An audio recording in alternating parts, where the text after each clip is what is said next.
expliquer en détail, enfin, ce que j'ai vu du bombardement de la ville de Vienne. L'annonce du débarquement avait été accueillie avec joie par la population, une joie quand même contenue pour ne pas attirer l'attention des autorités allemandes. Mais enfin, rien de saillant au point de vue militaire ne s'était passé au courant de la journée, excepté quelques passages d'avions à haute altitude, quelques chasseurs bombardiers peut-être qui ont mitraillé dans euh, les routes autour de Vire. Jusque dans l'après-midi, les chasseurs bombardiers ont attaqué les voies ferrées de la gare de Vire et provoqué l'incendie d'une maison qui s'est terminé par la mort de plusieurs personnes, et notamment du sous-officier allemand qui nous commandait à la gare, à l'équipe de la gare, et qui s'est trouvé brûlé dans la maison. C'est bon. Autrement, tout le reste de la journée s'est passé sans incident. Vers 8 heures du soir, un petit peu avant 8 heures, j'ai reconduit un soldat allemand, plus exactement un soldat polonais. Il était né en 1905 à Poznan, Poméranie, qui était à cette époque-là faisait partie de l'Allemagne, donc il était considéré comme citoyen allemand et il avait été incorporé dans la Wehrmacht. Mais ce Polonais n'était pas du tout, il était donc foncièrement polonais. Il ne voulait pas servir les Allemands, enfin le moins possible. Il avait décidé de déserter le soir du débarquement. Donc on s'était arrangé à trois pour lui, comment dirais, pour lui procurer des vêtements, des cartes de la région et de l'argent. Et il était venu me remercier, il était venu à la chapellerie ce soir vers 7h30, il était venu me rendre visite et à mes parents également pour nous remercier de l'aide qu'on lui avait apportée et nous dire adieu, bien sûr, puisqu'il allait déserter dans la soirée. On le quitte, il nous quitte vers 8h moins 5 peut-être, enfin environ, quoi. Et quand il habitait dans la rue d'Agneau, il était chez l'habitant, là, dans la rue d'Agneau, et il allait regagner son domicile. Je l'ai accompagné jusqu'à un petit peu de l'autre côté de la porte horloge, jusqu'à l'entrée de la rue Chendolé. Bon, là où il devait rejoindre la rue d'Agneau. Bon, je le vois en 2 minutes, puis je lui dis adieu. Et à ce moment-là, arrivait une escadrille d'avions américains, un Louis américain, sûrement des bombardiers américains. Tout le monde, immédiatement, levait les yeux vers cette escadrille et était très intéressé. Puisqu'ici, on n'avait pas vu vraiment quelque chose, mais alors, cette force aérienne qui approchait, ça subjuguait absolument la population. Tout le monde était sorti pour voir le spectacle. Bon, cette escadrille venait de l'Est, parce que, mettons que, pour s'orienter, étant donné que j'étais devant la porte horloge, disons qu'elle passait au-dessus de l'hôpital. Bon, bon je décide de rentrer chez moi, donc je repasse sous la porte horloge pour rentrer chez moi, on habitait de l'autre côté, à Intramuros.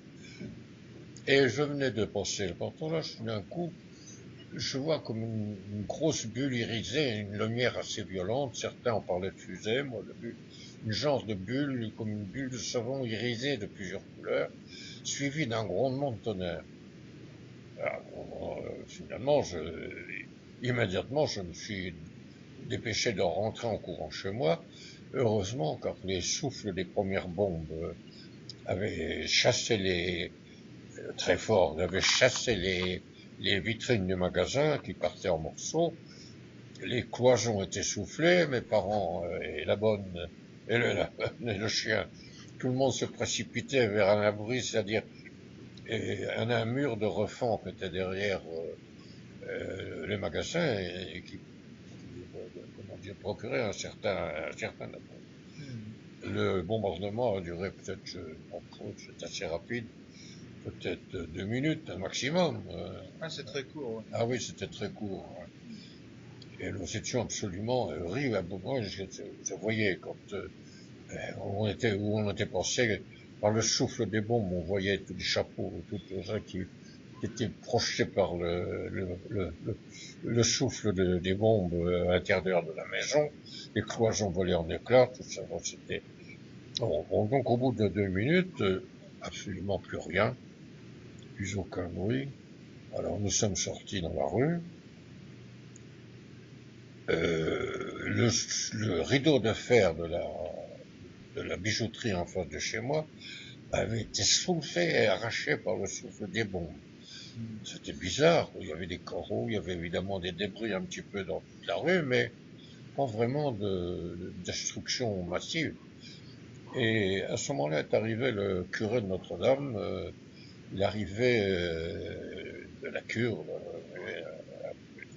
en grande hâte, parce qu'il avait entendu parler de cet attaque des bombardiers.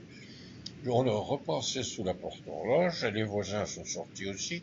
On est repassé sous la porte horloge, et alors là, le spectacle était épouvantable.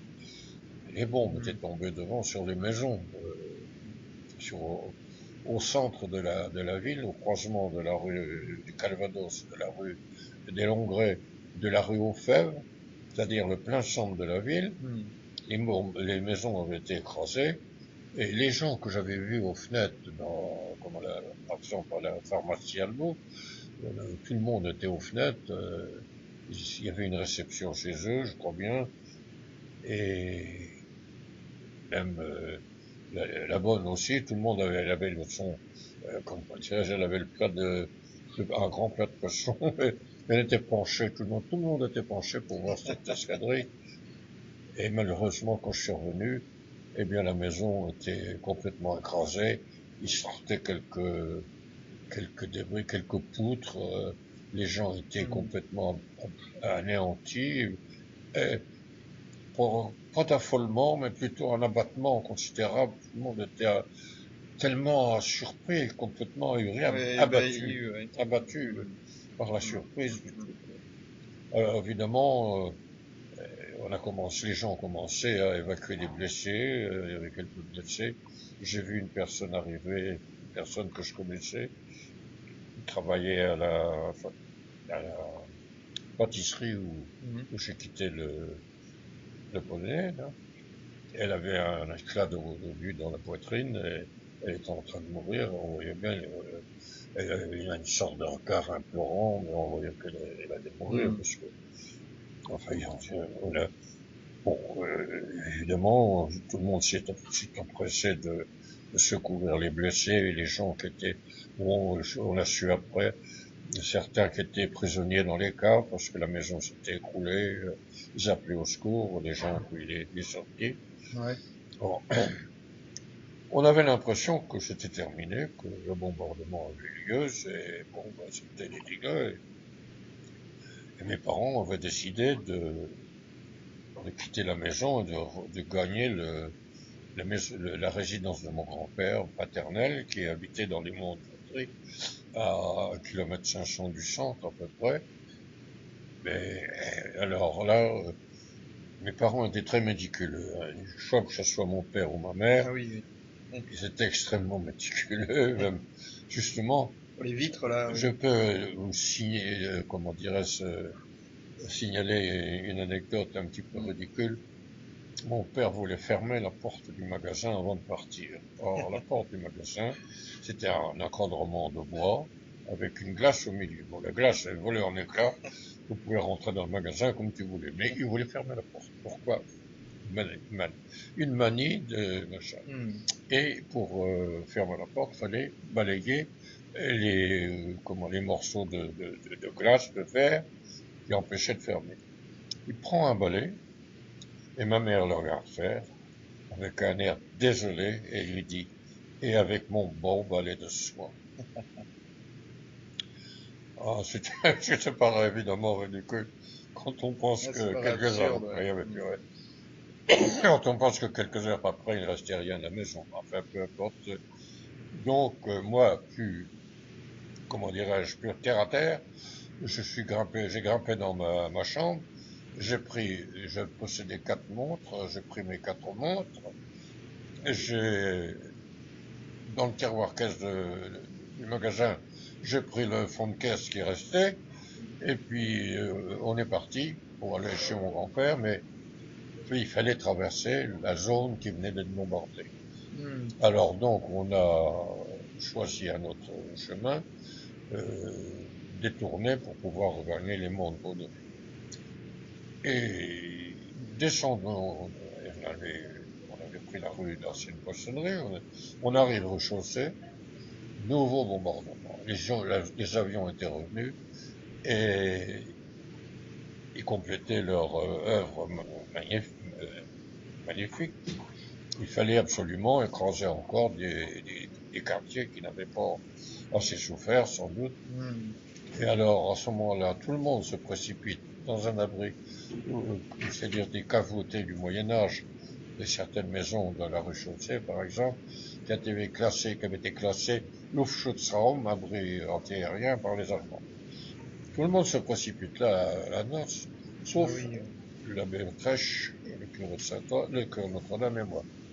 On ne voulait pas aller. Moi, je venais de voir les maisons écrasées. Ouais. Je dis, si une bombe tombe, on va être écrasé dans la cave, c'est pas la peine. Si les bombes tombent, je me couche à plat ventre, je me mets à plat ventre dans la rue, les éclats passeront au-dessus de la tête. À moins d'être pulvérisé par une bombe, les éclats, bon. Et la deuxième vague a duré encore que 3 minutes aussi. Quelques quartiers périphériques ont été touchés. Bon, mais plus le centre de la ville. Bon, alors nous avons pris la direction du château. Troisième passage, quelques minutes après, troisième passage. Mais là, il n'y a pas eu de lâcher de bombe. Mais quand même, tout le monde a craint encore le machin.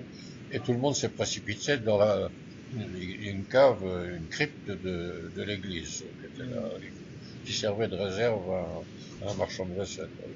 Tout le monde s'est précipité là-dedans, sauf le curé de Notre-Dame et moi. Il n'y avait rien à faire. Bon, alors, on a pris la direction du château. Et on a donc on est passé par la piscine. Tout chaud, bizarre. Il y avait des grands arbres autour de la piscine d'été. Et tous les arbres étaient pleins de terre. C'est de la terre qui avait été projetée par les bombes, comme par hasard. La route qui passait à l'ouest de la piscine avait été visée par les bombardiers, mais comme ils bombardaient à haute altitude et en tapis, les bombes étaient tombées à la piscine où il y a eu pas mal de victimes. Je savais des gens qui passaient par là, qui se remontaient contre nous. Et après, nous avons parlé monde, nous sommes arrivés chez mon grand-père. Et quelques heures après, alors, on s'est raconté tout ça à mon grand-père, à ma tante, à mon oncle, qui s'était passé. Et moi, je disais à mon père, c'est dommage, je suis obligé de reprendre ma collection d'armes et ma collection de pièces. Alors, mon père avait décidé, comme on était parti avec ce qu'on avait juste sur le dos, et il trouvait que c'était insuffisant, qu'il nous fallait encore d'autres vêtements, et il avait décidé d'aller nous chercher des vêtements. Bon, est arrivé notre oncle qui était bouché, et dont la femme venait d'être écrasée par la chute d'un mur derrière leur maison. Elle avait été écrasée, ainsi que la femme de ménage, une copine. Donc, la bombe avait provoqué la chute du mur, ils étaient morts. Le pauvre homme, il arrivait tout complètement, et aussi chez son père, complètement anéanti. Alors, mon père est descendu. Naturellement, il s'est trouvé avec des voisins. Ils ont parlé, ils ont bu un bon coup, pensant que tout ça allait disparaître, effectivement. Il a pris des vêtements qu'il a mis sur une brouette, et quand il est arrivé, il nous a dit que la maison commençait à brûler, la maison des voisins fut flambée, que l'incendie s'est propagé à notre maison. D'accord.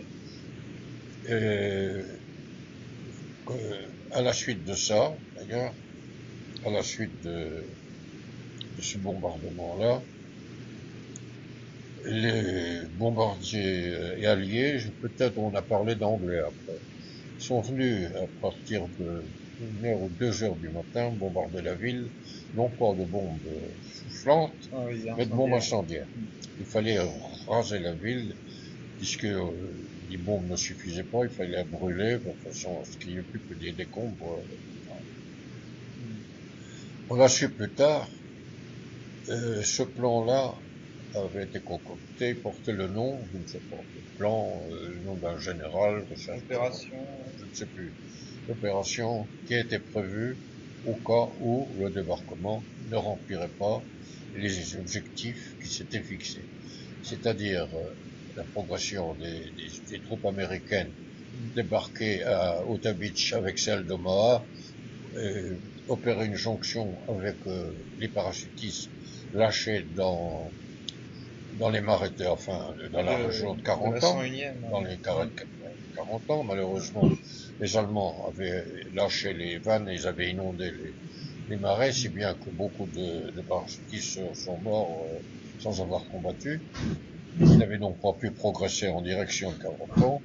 Et les Américains, bloqués à Omaha jusqu'au soir, n'avaient pas progressé comme ils l'avaient entendu. D'autre part, les Anglais et les Anglo-Canadiens n'avaient pas atteint Caen, comme on pensait que le lendemain ou le surlendemain du débarquement, la ville de Caen serait tombée aux mains des troupes débarquées. Ah non, Alors donc, les objectifs n'ont pas été atteints.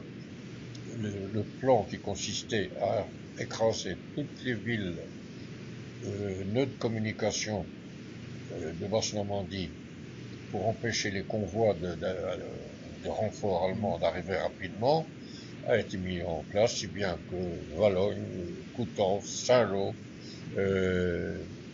Avranches, Mortain-sur-Deval, Vire, Flers, Condé, Falaise, Lisieux, pour l'évêque, enfin, des tas de, Aulnay-sur-Odon, des tas de villes ont été écrasées pour empêcher, et avec efficacité, parce que quand les Allemands arrivaient, les convois arrivaient, ils rien pour tombaient, se ravitailler, ouais. il fallait se détourner par les voies annexes des communes des environs. Alors, évidemment, ce n'était plus des voies rapides. Il fallait, en plus de ça, les Allemands avaient finalement, de toute façon, pas installé des proto-indicateurs, mais la résistance les faisait sauter. Alors donc, c'était à recommencer, ils ne savaient pas où j'en étais. Et bon, ça a effectivement ralenti beaucoup l'arrivée de renforts. Mais ce plan-là, qui était mortifère pour nous, pour la population, donc Évidemment. a été appliqué. C'est si bien que quelques jours après, enfin peut-être 3 ou 4 jours après, nous sommes redescendus pour voir sur les ruines, effectivement, il restait 3 murs. La façade s'était écroulée, mais il restait les 3 murs de séparation et le mur sur la cour. Et un gros tas de gravats fumants, qui fumaient encore, de se consumer à l'intérieur, parce que, on l'a appris plus tard, ils envoyaient des bombes incendiaires, et les bombes incendiaires dégageaient une chaleur de près de je ne sais plus, Plusieurs milliers de degrés. plusieurs milliers de 3000 degrés, quelque chose comme ça, plusieurs milliers de degrés. C'était épouvantable.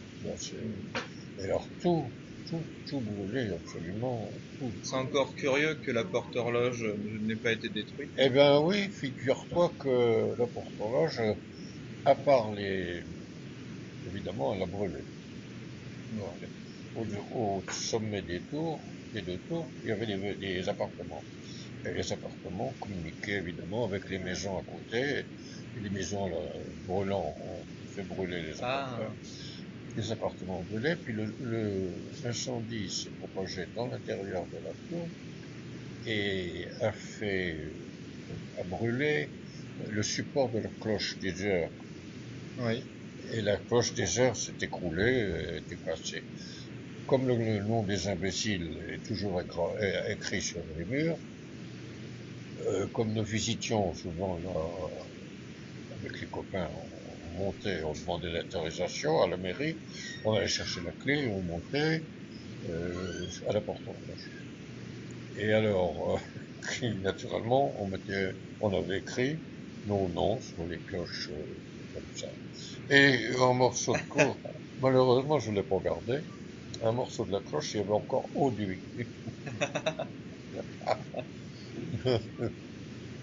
Oui, bah, malheureusement, je ne l'ai pas ramassé parce que c'est après que après donc, on s'est baladé un petit peu dans ce qui restait de bière, enfin, dans les mois qui ont suivi. Et j'étais remonté à la porte horloge et j'avais trouvé ça, et tombé, la cloche cassée. Et j'avais trouvé ce morceau-là, j'ai bien dommage que je n'ai pas gardé ça parce que c'était un souvenir. Voilà. Bon, bah écoute, je ne sais pas, c'est le bombardement par lui-même. Après, ce sont plus que des conséquences.